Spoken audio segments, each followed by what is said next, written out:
We've all seen it in the news. Someone defends themselves or their loved ones only to find themselves fighting a legal battle that can cost everything. Mortgage payments, retirement savings, even their kids' college funds, gone, just to prove they did nothing wrong. That's why Firearms Legal Protection, the official sponsor of Every Citizen Armed, exists. For as little as 33 cents a day, FLP gives you unlimited legal defense for criminal and civil cases. No caps, no hidden fees, no surprise bills. If you have to defend yourself, FLP will handle the legal battle so you can focus on what matters: your family, your future, your freedom. We insure our homes, cars, and health. Why wouldn't we protect ourselves legally when it matters most? Go to firearmslegal.com, choose your plan, and use promo code ECA at checkout for exclusive pricing. No setup fee and a locked-in lifetime rate. Protect yourself today, and Firearms Legal Protection will have your back when it matters most. Every Citizen Armed ensures that every American patriot is prepped with knowledge, perspective, and firepower. He counted on America to be passive. He counted wrong. Ask not what your country can do for you. Ask what you can do for your country. All right, we're going to start with the next episode of Every Citizen Armed, and today we're doing things a little bit different. I'm not going to have a guest as much as my son Charles is going to join me today, and we're going to talk a little bit about what we're doing a little bit different with the podcast and where we're kind of taking the direction, and just some overall thoughts of what we're doing. Charles, why don't you go and introduce yourself a little more? It's been a while since you've been on.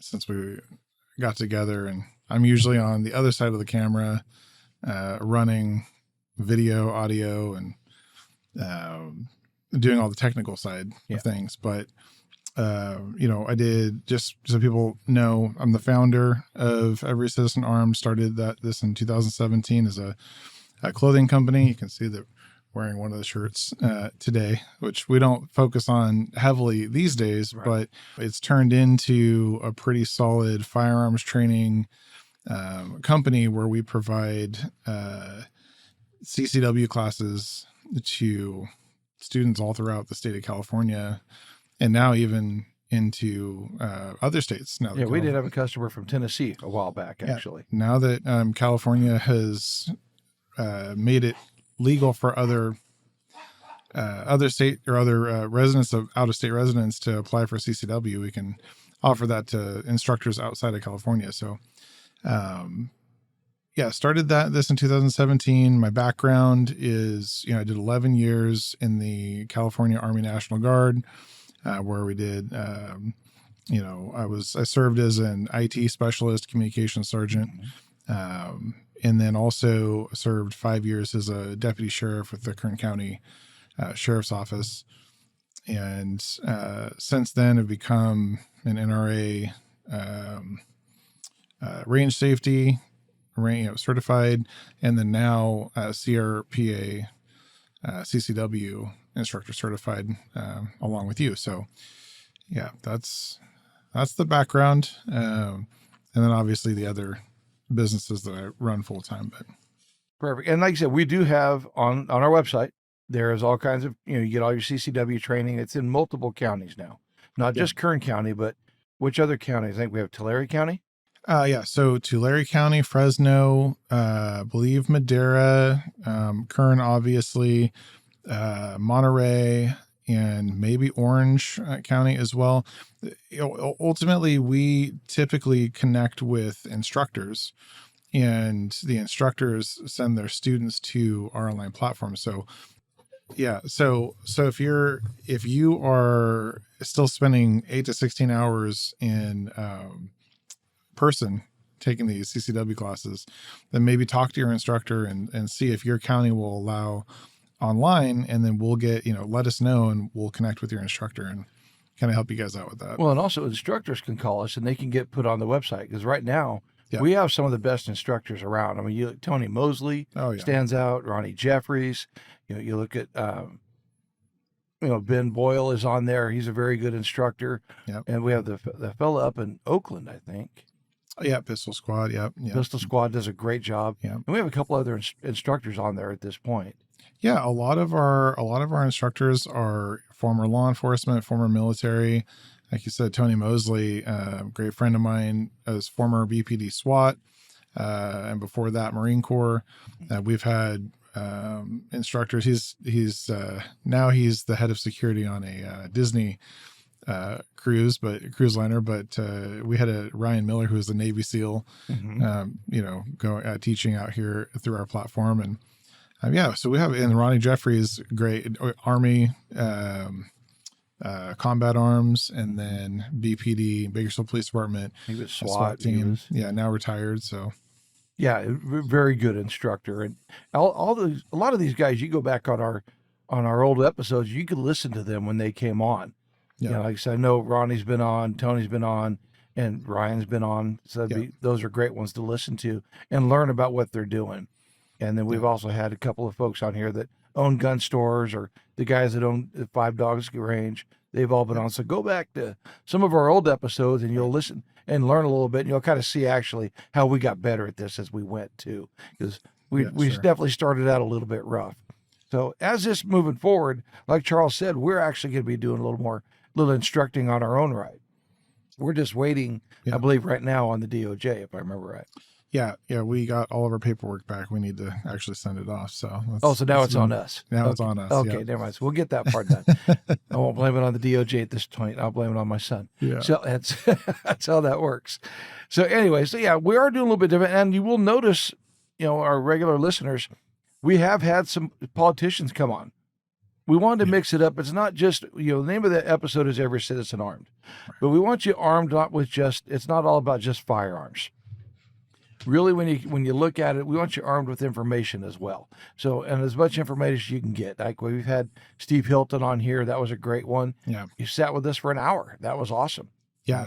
And hopefully he'll be our next governor, and we'll do It looks a little different these days with, now he's got his beard and he's got a little more power dynamic. It looks like he's going for. I think that's exactly what he's doing. Yeah. Let's see if I can appeal to a different group. Yeah. So, but hey, I'll take him over that mess on the other side at this point. So, well, and there's been a lot of new things. I was kind of excited to come on the podcast and talk about. We just had a major victory this week in the Supreme Court. Actually, 2 victories, one solidified and the other is pending, but was now accepted. So there was a case. I don't know the title or the name of the case, but there was a case out of Hawaii that they have similar restrictions to us here in California, where we have the SB 2 from 2024 that outlines sensitive places that we couldn't carry our firearm, and it also changed a rule that used to be called like a default allow. They changed it to default deny, meaning you couldn't take your CCW, your firearm, with you into private property unless they explicitly allowed you to carry. Wow. So if you went into Walmart and Walmart didn't explicitly have a sign out there saying you're allowed to carry a firearm on these premises, then you'd be breaking the law. And the Supreme Court took that up and overturned it this last week. So major win for concealed carry and also for gun rights in general. So there's always going to be lawsuits going on. We see that the federal government is now suing the state of California over the Glock ban. I don't know if you've read into that a whole lot. Oh, so I've seen there's a few. So this is the first time that I'm aware of, and I've looked into this in the past, where the federal government is starting to take on states in order to protect the people's Second Amendment rights. Yeah. So someone, obviously there are a lot of people who aren't fans of Trump, but this is one of the things I think that he's pushed, or he's at least got the right people in the right places, where the federal government's doing their job.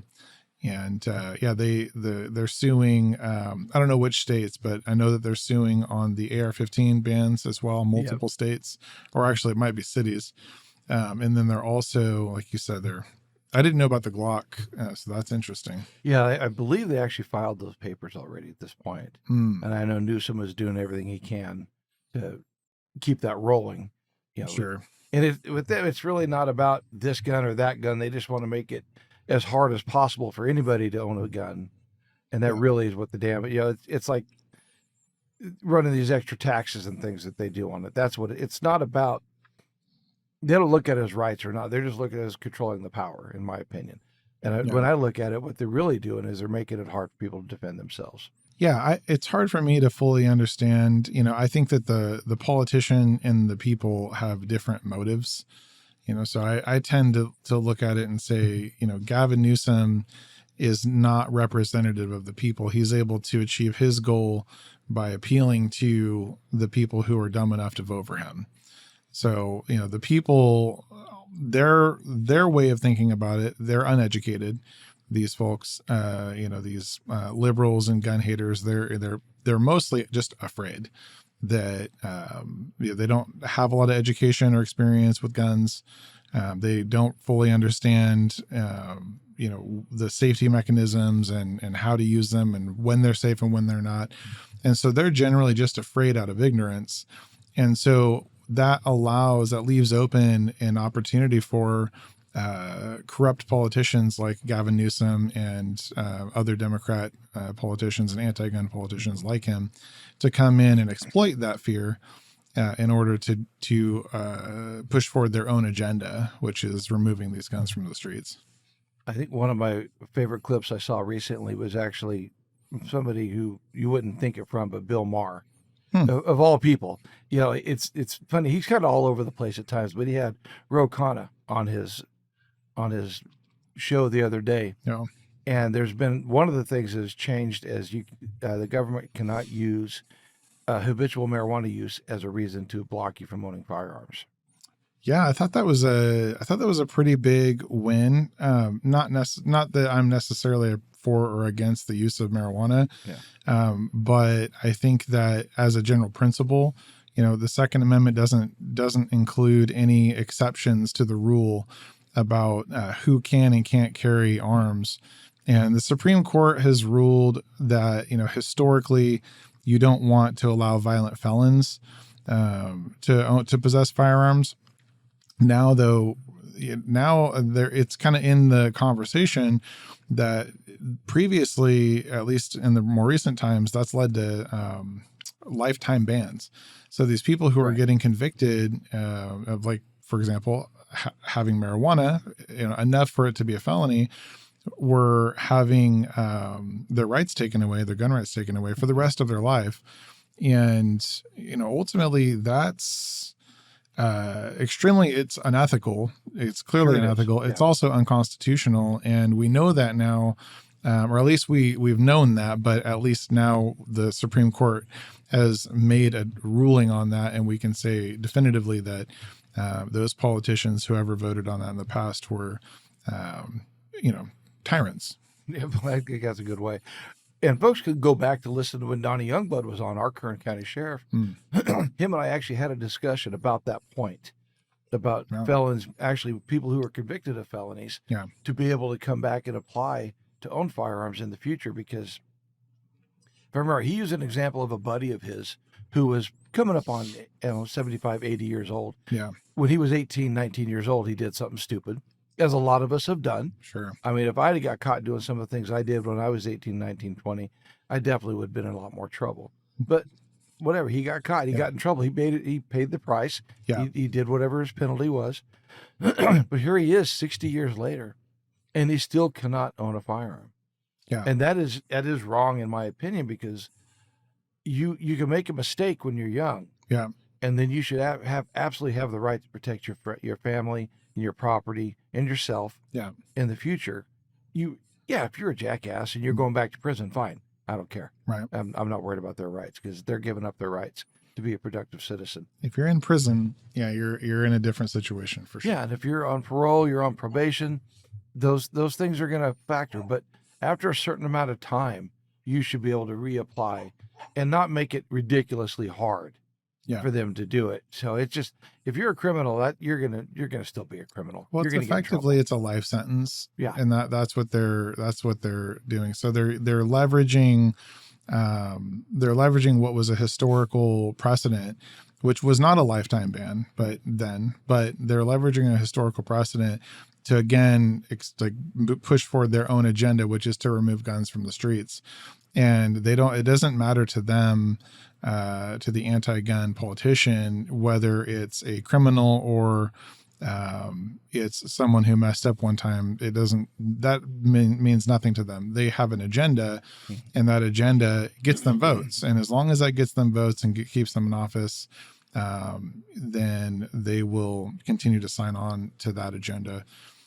Now there are, I think, I can't remember if he's out of Pennsylvania, but there's a senator, he's got brain damage. I can't remember. John Fetterman, he's out of Pennsylvania. Yeah. He seems to be, kind of leaning into a different, maybe more of the gun rights, if I remember correctly, more conservative on some of the things he was interested in. A lot of things, which is interesting because now the Democrats are going to say it's because he had that stroke that he's got brain damage, and that's why he's become a little more conservative. Yeah. But in the long run, I think it's, and he was one when he got elected, I just thought, oh my God, what are we doing? Yeah. Because he was still struggling when he got elected. Yeah. I don't know if you watched that debate with him at all or not, and he could not, he couldn't function. Wow. And to see the recovery on him has been pretty amazing in its own right for him and his family. But you're right. He is actually one who, he represents what's considered a purple state. And he is purple in his thoughts. Yeah. He said, I never would have thought I would be agreeing with Fetterman on many things. Or using him as a good example. Sure. But he definitely, the guy walks around in shorts and a sweatshirt in Congress and in Senate, and it's my just style. Yeah. Your style, but not in the Senate. I don't get it. He wore a suit somewhere, I think because of Trump. I think Trump asked him to wear a suit, if I remember right. Yeah. Which is surprising because he's a big guy. But either way, that's one that he is definitely leaning more towards more conservative side. I wouldn't be surprised to see him jump the ship before too long. Yeah, well, as these folks push further and further left, into what I call the hive mind mentality, these Democrats, they appeal to weakness. That's what they're looking for, folks who don't feel self-sufficient, who don't feel like they can protect themselves, who feel like they need a nanny government, a big brother, to keep them safe. And these Democrats appeal to those folks, and they're essentially just buying votes because it's easy to take the weaker mind and convince them that whatever it is that you tell them is good for them. And that's the government handouts, hey, we'll keep you safe. But the stats show, and I'm not all for just the stats, but also for the principles, but the stats show like you're just not able to defend yourself against someone long enough for the police to arrive. You have moments, you have seconds, you don't even have minutes when someone has a weapon, a knife, a gun, or multiple people, even if all they are armed with are their fists and their hands. You just don't have, you need a firearm to protect yourself in those situations, even if it's just multiple attackers. And, that's one of my core values and beliefs is that, the only human right, the only real human right is our ability to defend our own life or the life of another. It's the only thing that can't be taken away. Yeah. Everything else can be taken away from us. Our freedom of motion, we can be put in prison. We can have everything else taken away. But the thing that can never be taken away from us is our ability to defend ourselves. And I think that is where that seems to be a forgotten principle. People don't seem to, maybe it's because society has become safer. Now, I worked in law enforcement for 5 years, and I don't necessarily think that society is that safe. I just think that most people have their head in the sand, and they're not educated on all of the things that are happening. But we were booking murder suspects, rape suspects daily, child molesters daily in Bakersfield, which is still still fairly small town of about 400,000 people. So, ultimately, I think that the Democrats have had their time, but ever since ever since the assault weapons ban of 1994 was overturned, we've kind of seen a trajectory towards more gun rights being given back to the people, and these tyrants being kind of pushed off to the side, which is exciting. Well, and I think that was another one that was highlighted in one of our old episodes when Donnie Youngwood was on. He made that point. He said, I want all of my citizens to own firearms if they're legally able, because it's going to take his deputies too long to get to the house. I mean, realistically, they're stretched thin. We know that. Where the area we live in, there's 35, 40,000 people. Yeah. At any given time, there might only be 2 deputies, if not just one, patrolling this whole area. Yeah. And they might be on another call. So that could be 8, 10, 12 minutes or longer. Right. Even an emergency. Right. Even if they got here in 8 minutes, it's over by that time. You better be ready. It can be over in as little as 2 to 3 minutes. Absolutely. And it depends on how easy it is to get into your house. That's not a lot of, not everybody has big barriers and early warning signs and cameras that are, letting them know that someone's at their home. Sometimes it's the breaking down of a door that wakes you up in the middle of the night.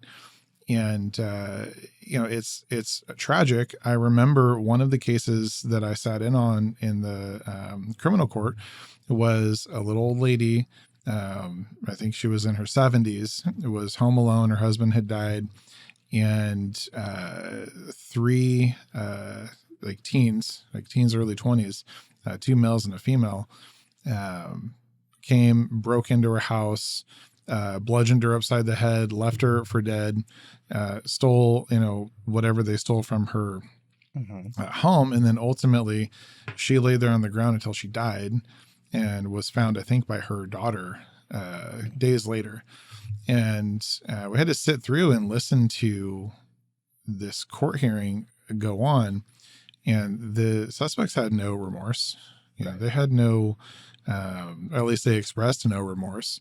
And had we had a culture where that woman was comfortable using a firearm, it used to be that folks were trained, taught in school how to use firearms, which that creates a culture of comfort around those tools. And we don't have that anymore. So most people don't have that type of experience. If we had that culture and that little old lady had a way to defend herself, maybe she'd still be alive today, and maybe 1 or 2 of those 3 wouldn't.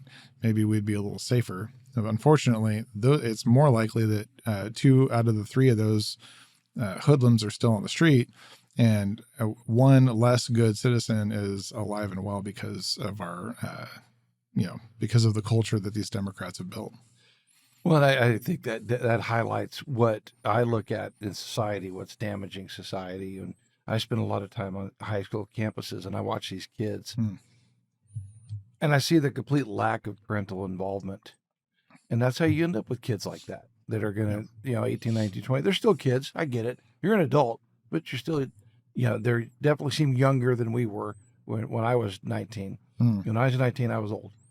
I grew up in a hurry because of you. No, but I was born around. Yeah, exactly. But in that, it seems like there's no accountability anywhere. And also when it comes to like our state, one of the things that really bothers me is they are making it so hard for single parents, single mothers, whoever, the elderly, to afford to own firearms. Yeah. And afford to be able to buy the ammunition, because if you're going to own a firearm, especially if you're going to carry a firearm, but if you're going to own one in general, you have to practice. Yeah. You've got to be comfortable pulling that trigger. You've got to be, well trained in that. Sure. I think that's the other part of the responsibility that comes with this. And I think if we're making it harder and harder for the folks to do that, they're just not going to do. They won't. They don't have the money. They can't go buy the ammunition. They can't do that. They can't get a gun. Yeah, it's unfortunate. The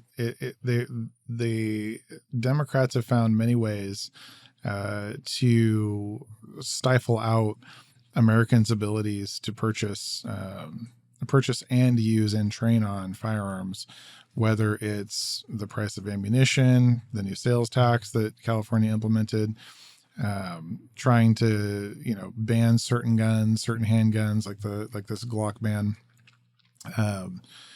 And it's exactly what you're talking about. It's that the culture and lack of accountability is the broader problem.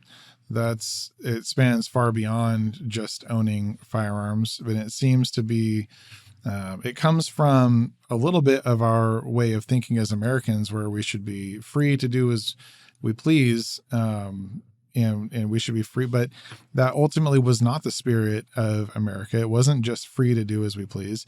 It was free to seek opportunity and to pursue that opportunity and have life, liberty, and the pursuit of happiness. It wasn't the pursuit of whatever we wanted. Right. And so, unfortunately, that's what's being hammered out and hashed out in the courts. But we built a culture, at least from what I've seen, like luckily there's some American spirit still left out there, but we definitely have built a culture of people who are in it for themselves. We hear that a lot in this anti-capitalist rhetoric, people just framing capitalism as if it's an in it for them, in it for themselves culture, which it's not. Capitalism is amazing and provides opportunities for everyone involved, which is why we started out that way. But yeah, it definitely is the overarching culture that we don't have accountability. That all starts with the education system. And so I was extremely happy when I heard that there was going to be an overhaul of the Department of Education, right. But it hasn't really turned into anything meaningful for our state, at least. Our kids go to private school and we pay that extra money, which is substantial, absolutely, to keep our kids out of the public system because of things like what just came out of the Supreme Court this week, which was that they ruled that it is perfectly legal for these states to ban transgender athletes from males who are claiming to be female competing in female sports and vice versa. Well, they're struggling with a mental illness. Let's be real. That's what, in my opinion, that's a mental illness. Yeah. And what happens in our state, they go, nah, and I get it. It's a states' rights issue. That's basically what the Supreme Court pushed it back to. Sure. Here, it's a states' rights issue. You guys can handle it. Mm. Well, that doesn't do anything for California. That all that did is reaffirm that.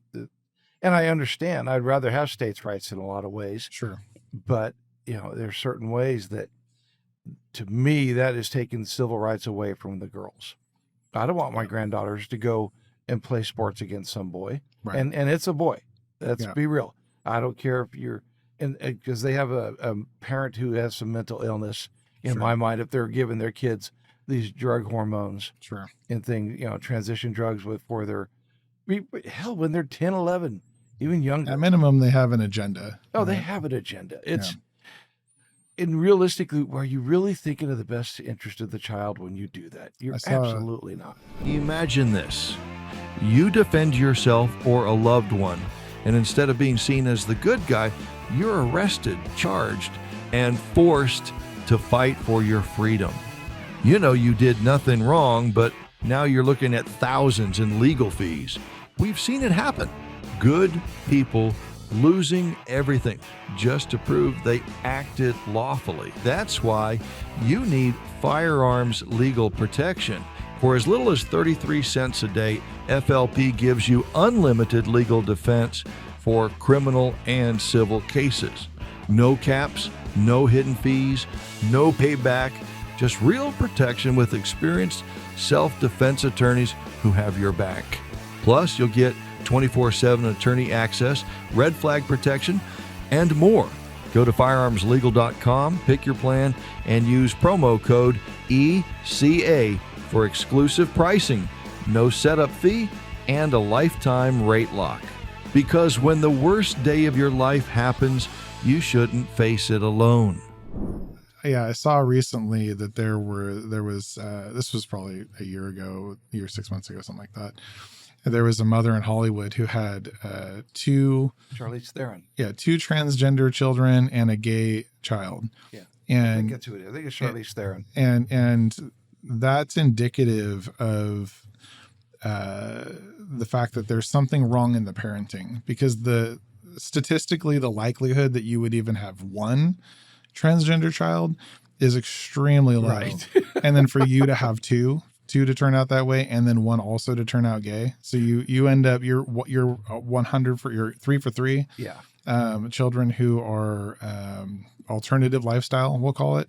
It just shows that it's her way of thinking. Yeah. And this is why these topics are so important, because it's not just about gun rights. It's not just about education. It's about mental illness is contagious. And that is what has been avoided, in at least in what I've seen. And just so everybody knows, I'm qualified to speak on this topic. I've written 2 books, published 2 books, have been reviewed by over 10 PhDs across the world, neuroscientists, psychologists. My work has been used in clinical psychology on human behavior and the human mind. And so the thing that has not been said that I feel like should be said is that mental illness is contagious.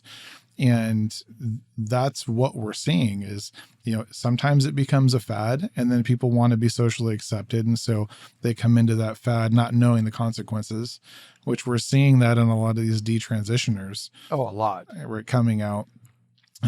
We see, I don't want to get too much into some of the other alternative lifestyles, but there are real consequences to a lot of what these people are doing and experiencing, and then trying to sell to other folks so that they can feel good about themselves, rather than just owning up to their own insecurities and trying to assimilate back into normal society. Because normal society will never fully accept those ways of life, because they don't align with the purpose of civilization in the first place. So deeper topic, but. Well, it is, but I think it all ties back into the same type of, same aspect of it. It's when you really look at it and you think about who those politicians that are really anti-gun and who they're really catering to. Yeah. And they were looking, like you put it great earlier, the weak-minded in my mind, when you look at that. And I always think of, we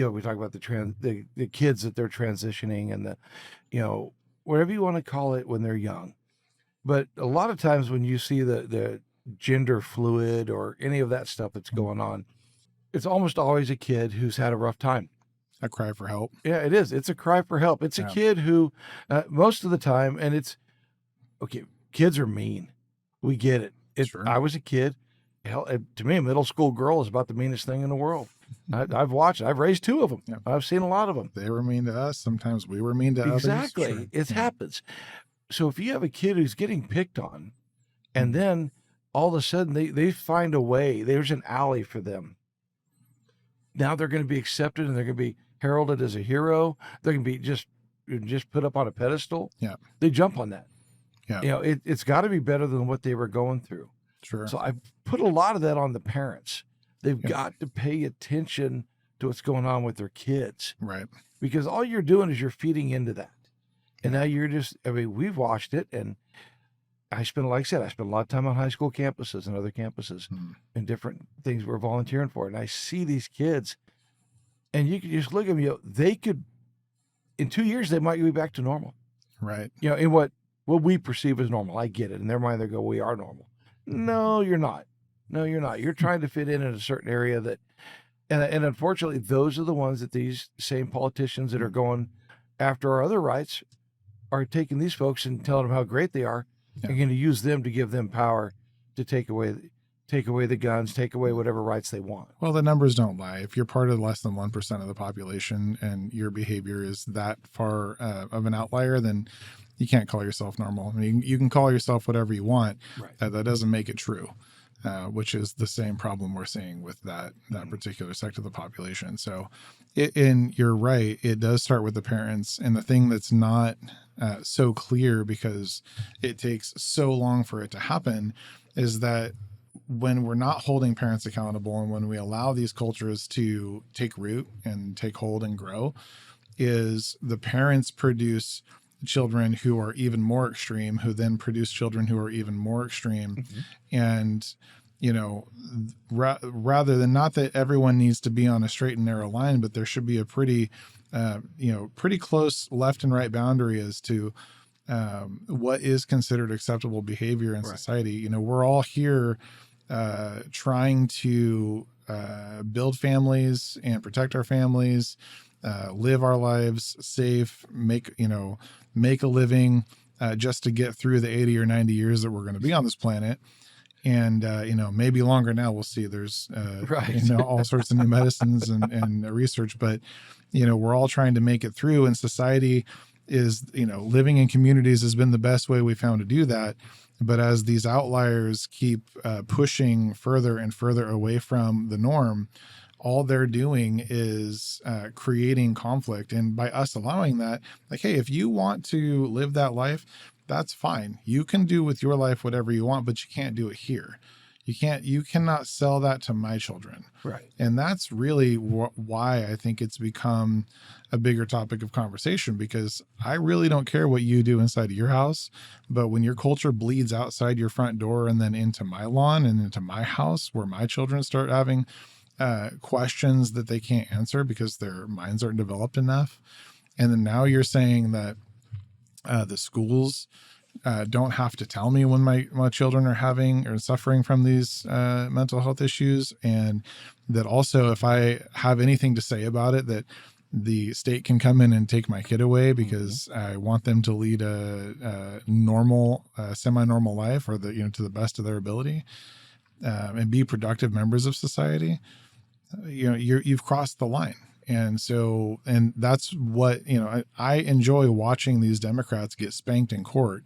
And they lose every time they get to the Supreme Court, because ultimately there's a constitution, there are rules, there's historical precedent that says these things don't work, and they're not going to be allowed in our communities. And so, if the best we can get is states' rights decision, right, then at least it allows people a reprieve, an option to say, well, this doesn't fit with my culture, and so I'm going to move to this other state and still be protected under this constitution. You made a comment though, and I agree to an extent. Let people run their own lives, do what they're going to do, but at the same time, we have to be really careful with that, and that's where I'm starting to struggle more and more. And maybe it's just because I'm getting older and don't have quite the patience that I probably used to, or I'm just looking at things a little bit differently. And what's funny is people who know me would say I'm a little more liberal or progressive than I used to be. Sure. In some ways. In other ways, I'm definitely far more right. But if we continue to just say, okay, you'll go do what you want to do over there and don't bother us. Yeah. All we're doing is letting them continue to grow and continue to contaminate. Because that's what's happening is if you get an ingrown toenail and you ignore it long enough, now all of a sudden you're going to lose a foot. Right. Well, I think that's what's happening now. Yeah. Is we're starting to we're going to lose a foot. Right. And I look at this, and I used to always say, I could be friends with anybody, and I can be. Sure. And I don't care about your political leanings or this or this or that. I'm starting to adjust that a little bit in a way.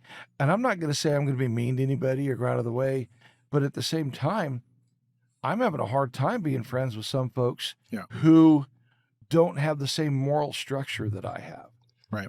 Whether it be abortion is obviously an issue for me. Sure. It always has been. Sure. I struggle with that one. I cannot get past that aspect of it. Gun rights is one.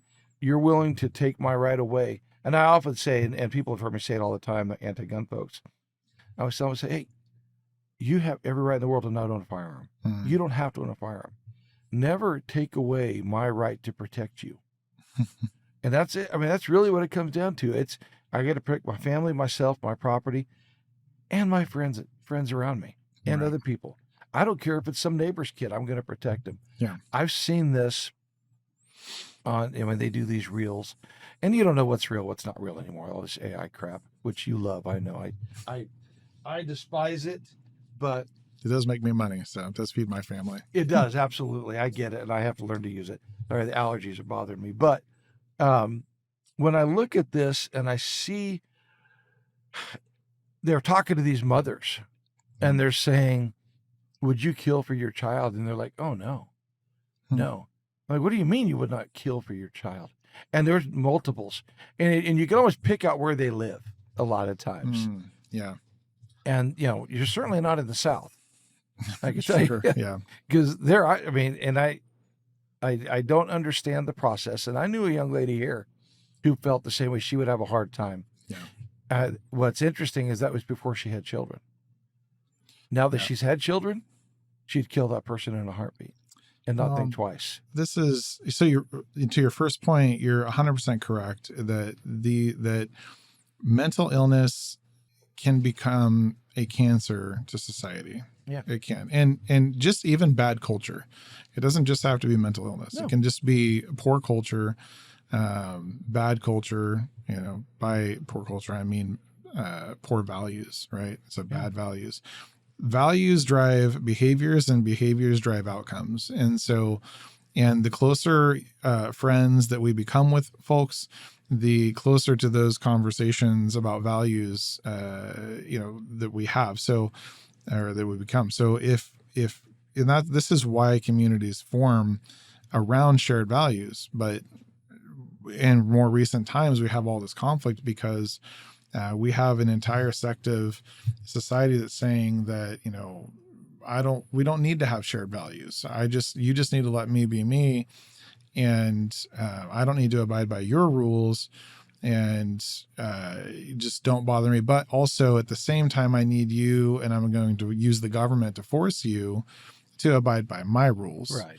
And that's where the agreement ends. And those folks should be very careful, because they don't, what may not be so obvious to them is that when the social contract breaks down, it gets violent. And if I'm going to be part of any team that who want to be a part of a specific team when the social contract does break down, it's going to be on the people who believed in and trained on how to use the firearms. So it's very interesting to watch these people. It all comes back to I think what you were talking about in your second point, which is awareness. The number one cause for these people, these weak-minded folks, a woman who would say that she wouldn't kill for her child, the reason that she was the way that she was is because she lacked awareness of the reality, the experience of what it meant to have a kid, what it meant to be in that situation. And in law enforcement, we would often talk about, you don't actually know what you're going to do until you're in the situation. So until a gun is pointed at your head, you really don't know who you are, because your values haven't been tested. At least in all of my research, my understanding is that the folks, the further you go left, the more flight you have. Oh, yes, in a fight or flight. Fight or flight. The weaker the mind you have. And it's not that that's not reprogrammable. It's that they've never been punched in the face. They've never had to experience what it means to be in a dangerous situation.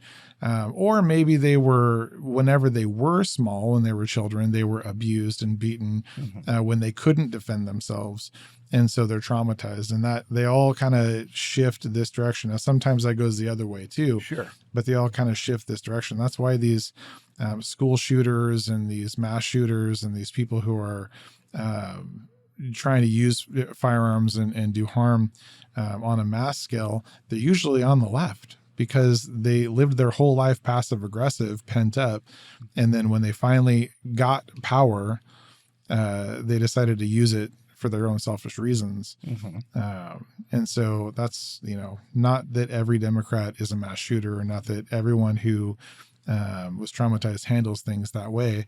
But it just seems to be that the math lines up, that the weaker the mind you have, the higher probability is that you are passive aggressive and that you take out your rage on other people, rather than learning and going through the experience of learning how to defend yourself, understanding why you should know how to defend yourself, the tools and abilities that it takes to do that, and then becoming a person who has some social duty to be a part of the community, to be a protector, and not just to be a consumer. And the reprogramming idea and the retraining or the helping, a lot of these folks they're highly educated in a different area. They're ignorant. In college, sure. Yeah, they're ignorant about these things, but they're very highly educated, and they've grown up in a society that is just very sheltered in a lot of ways. I have a very good friend, that was very anti-gun. Yeah, and we would have multiple discussions about it over the years, and reasonable discussions. Sure. And we worked together.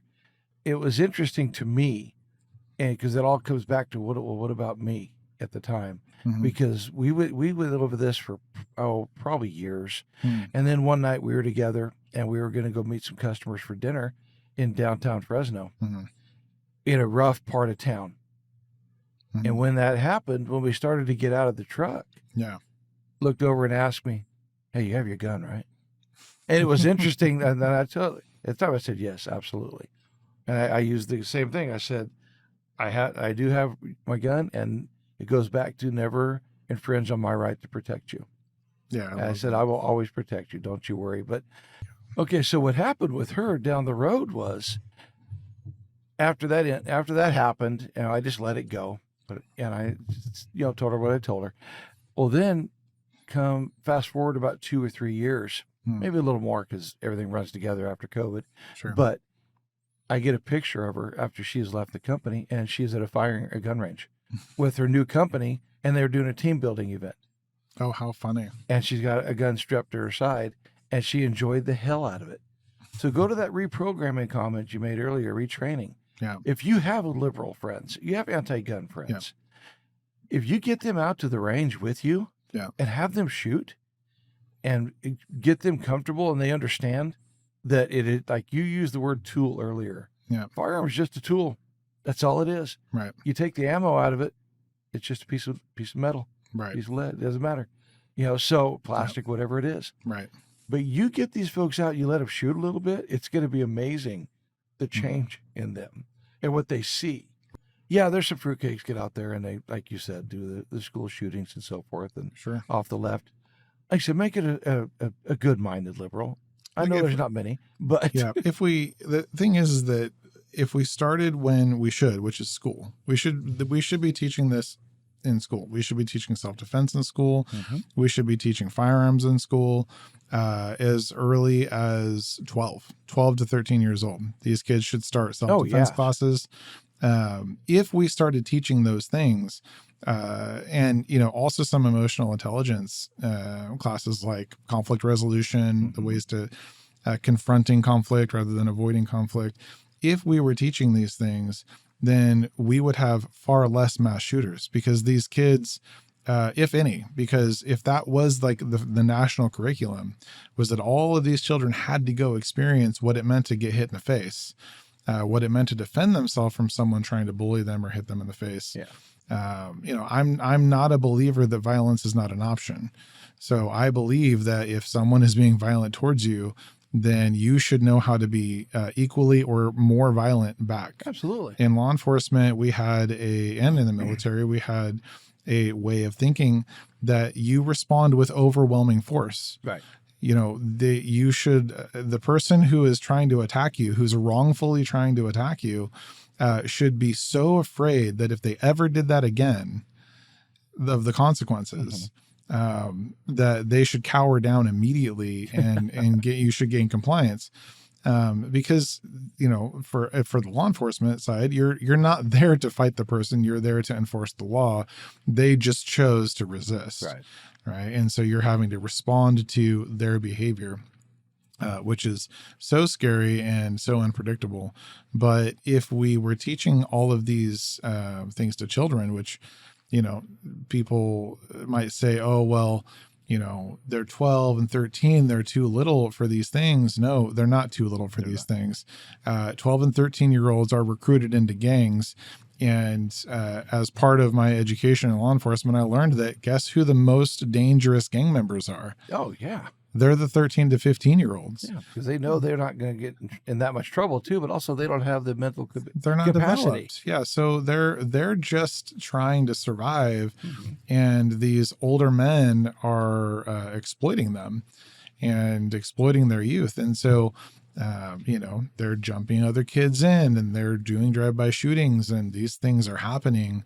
And again, it's just back to the families in Hollywood, or who live in, behind the gated walls, just have their head in the sand. They have no experience with that lifestyle. So they don't understand why anyone would want to teach these kids those things, because in their minds, that doesn't happen because it's never happened to them. Well, and a lot of them live in their protected worlds. They have people with guns protecting them. They're bodyguards, of course. Yeah, exactly. It's surprising when you really look at that. And I know there's some out there that frustrate the hell out of me, De Niro and those guys. You're such a hypocrite. I look at some of these movie stars that are very anti-gun, but they have made a fortune off of guns in their movies. Off the gun culture. Yeah, Matt Damon. Yeah. He's very anti-gun. Right. Good God. The irony. Yeah, irony of that. How much did he make over all the Bourne stuff? Right. You look at that, well, they view themselves as having special circumstance. Yeah, Ben Affleck, extreme liberal, Mm. will not even be in a movie with somebody who's a conservative. Oh, jeez. But yet, look at his movies. I mean, The Accountant, come on. That's about as violent as you get. Yeah. And there's a lot of guns. I don't know. John Berthal seems like he might be. I haven't listened to him too much, but I've heard him be. Oh, the brother in that one? Yeah. Oh, no. I think he's. He might be all right. He might be, but I'd be surprised. Because Affleck has been very clear about that. So. Yeah. Well, we know that Hollywood is all make believe. It's make believe. And the people who are playing these roles and making money off of entertainment, they're making that, I'm glad that they found a career where they could provide for their families and themselves that way. But at the end of the day, they should have no place in influencing anyone about what, they should believe or what they should vote for. Right. Because those folks don't live in the real world with the other 98% of the population, right. Who don't have millions of dollars in the bank, and who can't afford private security, or to fly all over the world on a whim in their private jets. Yeah. And, that's an age old and a well-trodden path. And to me, it's like kicking a dead horse. But for the rest of us on the ground, we do have to deal with, the homeless on drugs who are, who can be extremely dangerous. We do have to deal with the home break-ins, and the gang members. And for that reason, in my opinion, the government has no right or authority to ever stop a person from protecting their own life. And so my way of thinking about it is that if it's something that can't be delegated. You can't delegate your right to defend your own life to someone else. You can't, because in the final moment, it's still just you. Yeah. And so my way of thinking about it, and I don't understand why this argument hasn't been made in court yet, but if the government cannot provide a one-to-one protection for me, my family, my children, if they cannot have someone with my child 100% of the time, then they have no right to tell me that I can't do what is necessary, carry a gun, carry a knife, and protect my child from the most common threats on the street. So if you cannot guarantee me that you will have someone standing next to me whenever a person draws a gun on me, then you have no right to restrict my ability to carry a gun and respond to that threat. That's my stance. Well, I think you're absolutely right on that one. You got to do whatever you have to do, and you should have the right to do that. It's, it's funny. I think back to that one of that same friends, because, my regular day job, we travel a lot, and we're out in areas where we shouldn't be sometimes, and they're by themselves, and these women are driving out there by themselves, and we're sitting at lunch one day, and I was talking to her about that, and I said, here's the thing you got to look at. No matter what you're doing, you got to be aware, and they're not aware. No clue what's going on around them. I said, be aware. I said, also, always have a plan. Yeah. I don't care if you're sitting there at lunch. Right. If you don't have a firearm, fine. You don't have a knife, fine. You do have a knife because you've got one sitting at the table. Right. You do have salt, pepper shakers. Yeah. You do have a cup. Anything can be a weapon. Anything is a weapon. And she was like, I never really thought about that. I said, absolutely. Yeah. I said, pay attention when you're with me and we're out. I always carry a cup in my left hand. I don't carry it in my right hand. Yeah. I'll usually have it open because then it's a weapon. It doesn't matter. You're going to throw that in their face, and now you've got an opening. Right. Just be aware, be alert, and pay attention. It's like I said, we're making some adjustments to this. On our website, you're going to see some things on the with the trainings and so forth on the podcasts. All of our listeners, you guys need to know there's going to be a few adjustments here and there. We're bringing some folks on that won't necessarily be just firearms instructors. Yeah. We've done that already.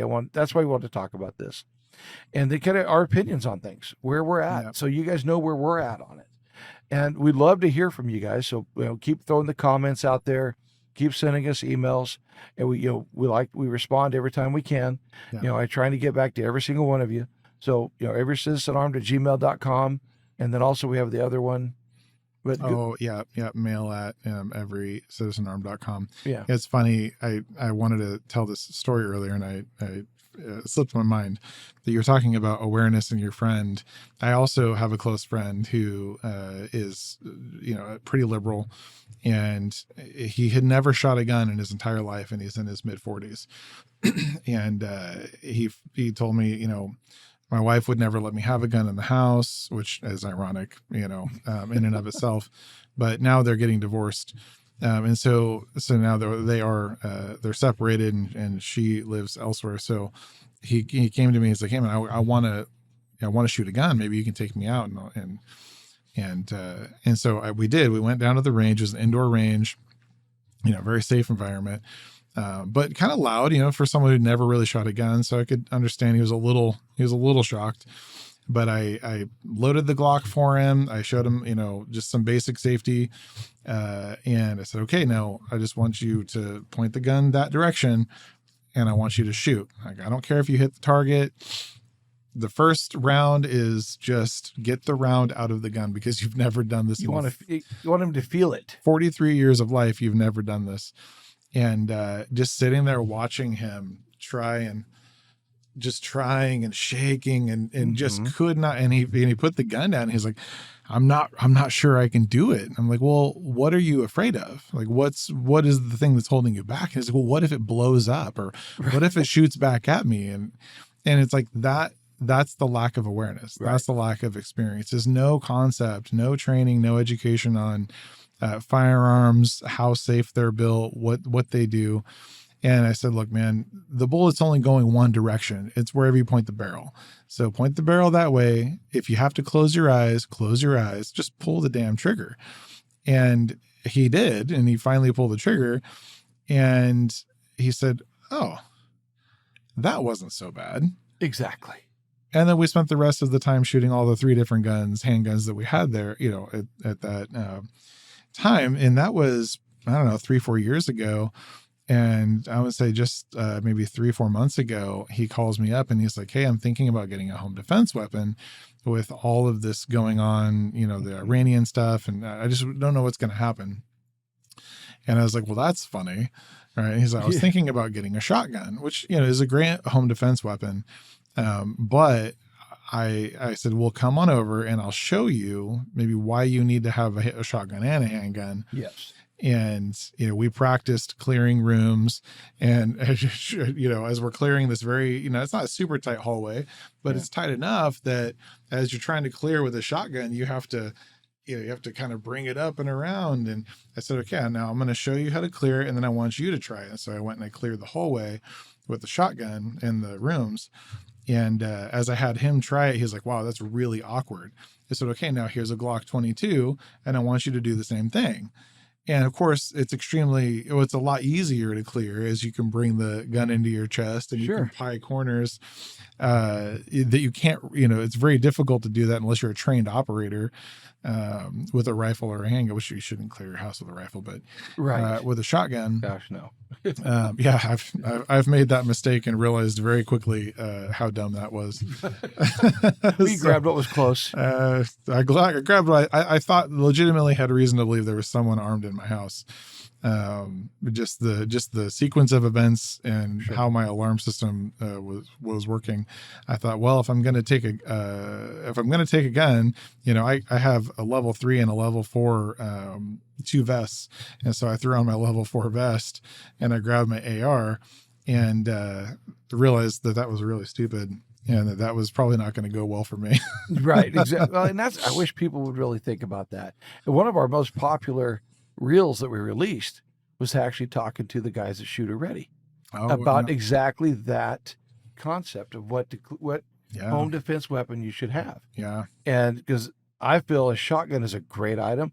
It's not the best home defense weapon by any stretch in my mind. Yeah. I know some people love it and it's great. Sure. Yeah. But like you've got daughters down the hall. Yep. So you come out with a shotgun, they happen to pop their head out at the wrong time. Yep. And you fired at that same time. We're in trouble. Right. So no, I would much rather somebody clear with a handgun and use that for home defense because if you have time. So if you have time to position yourself, absolutely. Then it's great. If the person's at the front door and they're not in and you have time to get your shotgun and go position yourself in front of the door, excellent. But if the person's already through the door or if you're uncertain of where that person might be, then you definitely are going to have a difficult time, especially if you don't know how to pie corners with a long rifle. And granted, there's nothing scarier than ratcheting a shotgun. When you rack that shotgun, you're going to hear that from a ways away. Yeah, in the middle of the night, it's very clear. Yeah, that might make somebody run away. Yeah. Well, now they're going to have a chance to come back. Right. So, I would rather we finish the situation right there. Make the world a safer place. Absolutely. Yeah. Absolutely. Because now they're going to go break into somebody else's house. Right. No, let's put a stop to that. Yeah. Folks might say, oh, I can't believe you'd want them to die. Like, I have no sympathy. If you're breaking into someone's house, you've already broken the social contract. Yeah. And I can't exile you. And so I have no problem with that. No, you're coming in. They're just there to steal your stuff. Okay. What happens if my wife interrupts them? Yeah. What happens if, they run into your daughters in the hallway? Yeah. Oh man, you get me on this topic. That in my book I write about dark associations. We all associate good and bad feelings to things, and the problem with someone who's willing to break in and has broken into a house is that once they've done that once successfully, then they've associated that good feeling to that behavior, and they'll do it again. Oh, sure. They'll do it again, whether it's because they like the adrenaline rush or because they saw some benefit from it. They got away with the money 2 or 3 times, and it just leads towards bad outcomes. So that person has become a broken individual, and it's not even likely that reprogramming will fix them. Well, and what happens? Okay, just that exact same thing. Now they felt that adrenaline rush. They found that it's exciting. It's this, it's that. Well, now they do it 3 or 4 or 5, 6 times, get away with it. Mm-hmm. Now they need a little more rush. So what's the next step? Right. Think about the drugs. You can take a small hit, you feel good. Now you got to go bigger. Got to go bigger. No, let's just put a stop to it. Well, these people are not doing this just for survival. No. That's the false sympathy and false empathy that comes out of the Democrats' side, which is why California ended up in the situation it did, where we couldn't even put people in jail because they changed the law so drastically that the sentencing was reduced for these, lesser misdemeanor crimes, and moved a lot of felony crimes down to misdemeanors, which thankfully I believe that a lot of that's been partially reversed. Yes. Yeah, but no, you're 100% right. the motives of these folks it's not to survive. They're not breaking into your home. There's a very big difference in the psychology of a person who's trying to steal food from a grocery store and breaking into a home and robbing folks in the middle of the night. These two people are not the same people. And so you're 100% correct that this person is seeking something different than this person, and the person breaking into your home, in my personal opinion, is too far gone. I agree. So rehabilitation is probably not. It may not be that it's beyond them, but it's definitely going to be a different kind of rehabilitation for sure. I still beat the hell out of the ones trying to steal at the grocery store. Just due to my past. You were there. We used to own a grocery store, and we'd beat the hell out of them when we had to. Well, they fought back. It didn't go well. Almost never. But that's fine. So with that, we want people to know we are making some adjustments. Like I said, we're going to start doing some training ourselves, and we welcome all of y'all to go on the website. If you're looking at getting into this, getting your CCW, if you're looking to buy a firearm, go onto the website, contact us. We'll help you where we can. We'll definitely get you to the right instructor. We want to be able to get as many people out there to protect their friends and their family and their property as much as we can. But also to do it responsibly. So with that, if you're going to do it, you're going to carry, I want you to get out there and practice. I don't care if you're dry firing, make sure you're very comfortable with that firearm. And before you go buy a firearm, go down and look at a few. Fire a few of them. Don't buy the wrong one. That's one of the things. I will give Turner's a lot of credit for this. I'd rather support all of our local businesses. They're not local, they're a corporate store, and I get it, but they've got a firing range. If you're going to go buy a firearm, go down to your local range. A lot of times they have firearms you can rent. We did that with my wife when she needed a new gun. So we went down and she tried a few different ones. Go find one you're comfortable shooting. Put a few magazines down there. Make sure you're comfortable before you buy it. Otherwise, you end up with an LC380 in your safe that you never want to use. So that's what we have. So, so find something you're comfortable with before you go waste your money. But take the time and learn about it. Go shoot a few things. Talk to your friends. Send us an email. Like I said, we'll do our best to respond to everybody out there. everycitizenarmed@gmail.com, and we'll get you with the right instructor. We've got some of the best ones on our website. We know that. And now, depending on which county you're in, you can see that on there. We'll have instructors for those counties. And if you're an instructor, reach out to us. We'll work on getting you on, and we'll show you a way we can make it pretty profitable for you. So, all right. With that, I think we're pretty good. Yeah, great. Thanks for having me on and letting me come do this episode with you. Get to espouse your wisdom. The best part of what you said today, probably 5 times, the most intelligent comment you made each time is, Dad, you're 100% right. What a great note to end on. I didn't hear that enough with him growing up. So we look forward to it, guys. We'll let you know on the next episode coming up. And if you have folks you think would be a good guest, let us know. You guys take care. We'll see you next time.